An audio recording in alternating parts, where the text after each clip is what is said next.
What is going on, guys? Welcome back to the channel. Critical Overlord here. We're going to be talking about a few different horror topics in this video here today.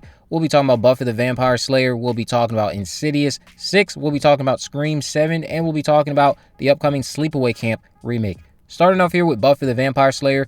Zhao had an interview with Vanity Fair recently where we were given some new comments from her and Sarah Michelle Gellar related to this upcoming sequel. One section of the article acknowledged Gellar's concerns about jumping back into the role. 23 years after the finale, we thought it may be time for a new wave of monsters and vampires and demons that we get to learn about our humanity through. Now, that's what Zhao had to say.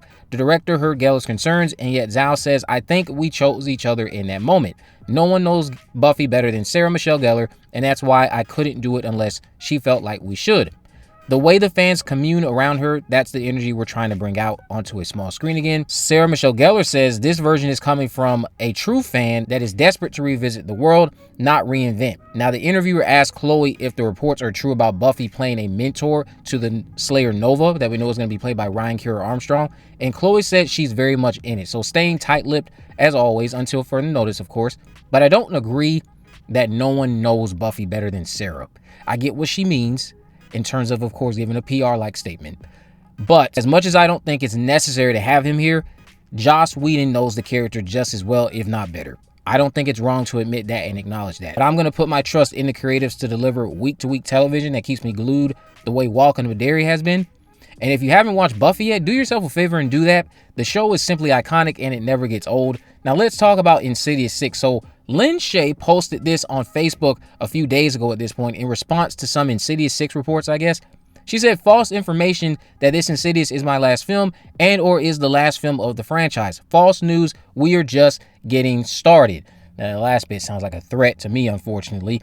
But where did this get reported that this was going to be the last film? I don't remember seeing a report like that. I mean, it should be, but I don't recall an outlet or trade covering this as the last. I haven't seen anything like that. Someone fill me in on this because I don't know what triggered this post from her. It's very unfortunate that this is not the end for this series. It's very unfortunate that an end for this series isn't coming soon if the success continues. I could have sworn a break was supposed to be happening after that Red Door movie, but now we have this and whatever else is on the way, especially if Threads kicks off.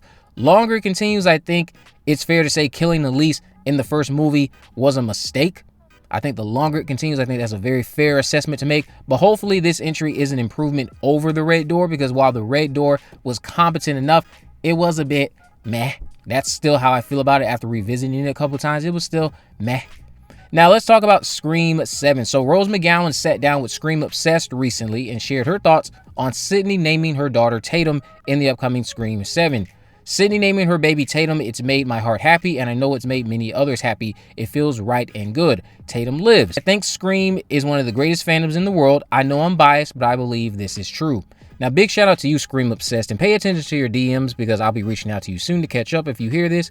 Sidney naming her daughter Tatum is definitely a nice way to honor the person who, you could argue, helped her try to escape the shell she found herself in after losing Maureen. And it's funny Rose says this because now I hope she has a follow-up response to a specific scene in Scream 7, allegedly, where Sidney sits Tatum down and explains why she has that name, because I'm hearing that's supposed to be one of the more heartfelt moments in the film. Now, as far as some other things related to Scream 7, I am hearing that when it comes to Marco Beltrami's score, it is absolutely phenomenal. And when it comes to the newcomers, in this case the younger cast joining Isabel May, making up her friend group, out of everyone, Isabel May included, I've heard consistently, which should be no surprise to anyone, that the shining star in the young cast is going to be McKenna Grace. I've heard that McKenna Grace is going to be the one that people probably are going to be talking about the most, but that doesn't surprise me. McKenna Grace has been a wonderful actress ever since she first came on my screen, starring in all these mini-me roles. Cannot wait to see what she does, but I'm hearing that she is the standout from this new cast. And I'm still hearing nothing but great things about Scream 7. Also, just to address the Scream 7 leaks really quick that a lot of you will send my way and say, is this real? Is that real? What about this? What about that? Oh no, I think I got spoiled over here. I'll just say this. If you saw my community post, you probably already have an idea of where I'm going to take this. But do be mindful of the fact that a lot of the leaks you're seeing, they continue to vary leak after leak after leak, because there are, in fact, test screenings that have happened according to what Matthew Lillard has shared with us. What you're seeing, I'll just say, a lot of it are things that are correct, but you cannot know which cut of the film you will be getting until you sit down and watch it. Now, there's also a lot of things out there that are wrong. Most of that, though, tends to be about the Stu aspect and how he is used in the upcoming film. A lot of that Stu stuff is just flat out wrong. It is so far removed from how he is used, and yeah, you can just discard a lot of that stuff. But there are certain things that, yes, that are out there that are true. I'm not going to tell you what stuff that is, obviously, but you also cannot be so absolute that you are now spoiled and, oh my gosh, the movie experience is ruined for me. You don't know which version is going to drop. Just relax a bit. Let's conclude this video by talking about Sleepaway Camp, or at least the Sleepaway Camp remake. So there's this Instagram post that basically confirmed that the script for the upcoming remake is ready to go. And yeah, I mean, the more I think about it, the more I'm like, I'm excited, but also a bit concerned. I'm excited because on the one hand, I think what excites me the most about this remake right now is this idea in my mind that I have that, of course, they're going to want to try to outdo the twisted ending of the original. And I'm thinking to myself, well, how are you going to do that? Considering that's even a objective they have. I imagine they would, since one of the original creators is involved, penning the screenplay. I'd imagine they're going to want to outdo that twist ending with Angela. And how do you do that in 2025? Also, how do you do a movie like this in this era without receiving a lot of backlash? Do you know what I'm saying?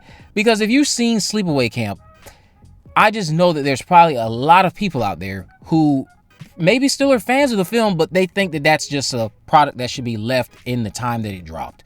Because if you do that now, there could be a lot of backlash towards it, depending on how you handle the topics that are present in that film. I'm up for the challenge to see them accomplish something successful here with Sleepaway Camp, and I'm glad one of the original creatives is the one involved writing the screenplay, but I am a bit concerned about how it's all going to be executed and how it'll all be received. Now, on the flip side of it, I'm sure I'll be probably one of the people who don't take much issue with it, and I probably will be a fan of the film.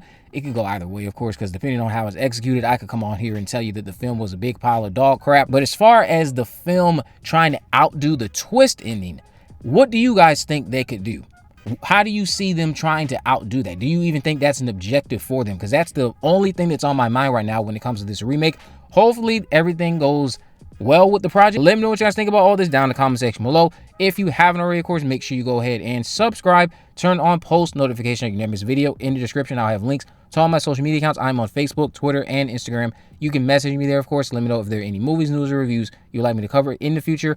And with all that in mind, guys, I will see you in the next video.